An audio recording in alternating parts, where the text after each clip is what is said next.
What's up, guys? Welcome back to another video. I hope you guys are having an absolutely fantastic day. I just barely got back here to well, I got back to where the Miata is located. Anyways, I'm over here because we are going to start working on it.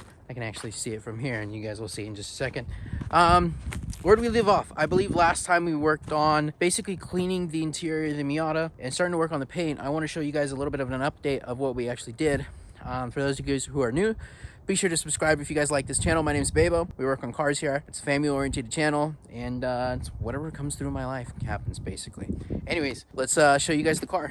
There's the little Miata, mine, my dad's Datsun, and the new Nissan. I actually ended up giving this Datsun to him for Father's Day. But anyways, long story short, this is pretty much where we're at. We are at, I wouldn't say all bare metal, but a lot of bottom base coat, some Bondo, and this is kind of where we're wanting to get. I'm not going to worry about the paint today. I'm actually going to be doing the interior a little bit more today. There's a couple things I got to do to this car. There's a couple things such as a whole bunch of unboxing. So without further ado, let me go ahead and roll the car forward and I'll show you guys exactly what we got for the car. Let's get to it.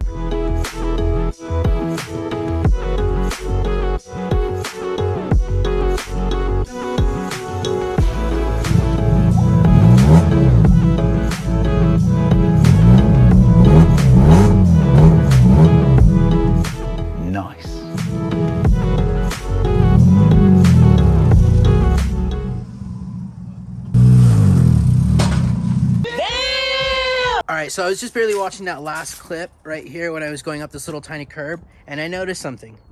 Yes, I know I can't go up this curb correctly without like having to push the gas a little bit harder, going back, rolling back, going forward.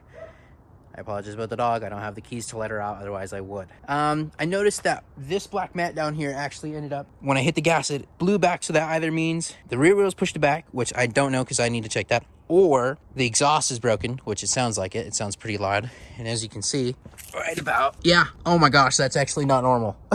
So it looks like that's bad. Probably gonna end up jacking up the back of the car really quickly and inspecting exhaust, seeing exactly where we're at there. But before we do that, let's go ahead and start unboxing some stuff and see what came in for the Miata.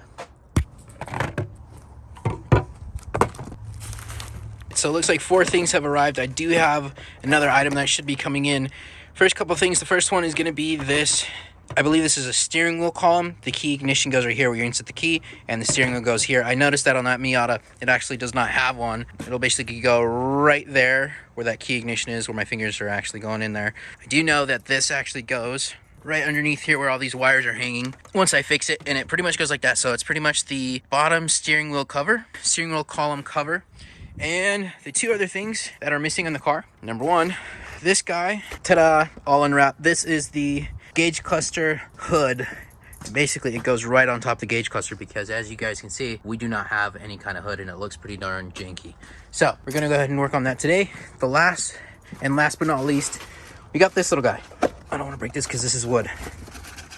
This right here, believe it or not, are cup holders. From my understanding, 1990s Mazda Miatas and up on certain models, they didn't have any kind of cup holders, and I don't know where I can actually pick up the correct trim that goes right here. So I said, you know what, screw it. We'll go ahead and get some cup covers. Clips in basically into these little tabs right here where the key is, and it pretty much sits like that. So we'll end up painting that either gray or black to match the interior. Let's go ahead and start jacking up the car and see the exhaust, see what's up with it.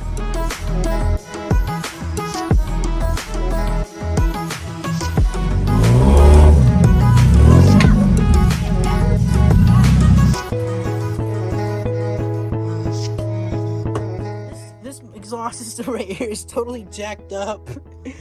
As you can see, this whole end, the muffler is all jacked up. It's got a huge hole in it. Whoever decided to put this together, they tried to fix it, but they didn't realize that they have a massive hole here, and this little tiny strip of tape was not going to fix it.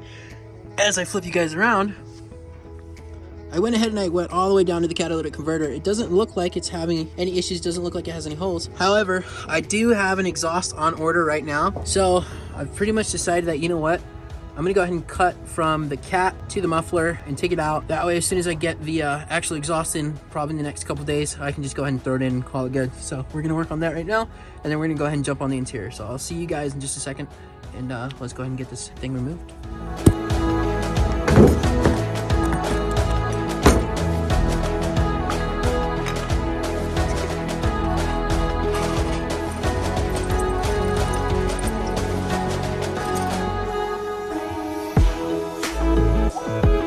All right, after a couple bangs, one blade later, and a couple exhaust hangers that have fallen off, this little guy is officially off. Now that we got that, let's turn it on, see exactly what it sounds like.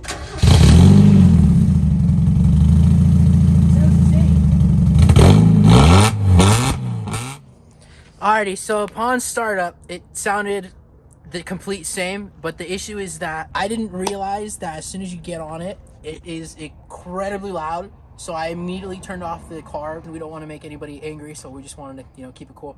Thank you so much for watching today's video. I hope you guys are having a fantastic day. Without further ado, thank you for meeting me at the end of this video. Work hard, kick ass, and never ever stop trying. Peace out, guys.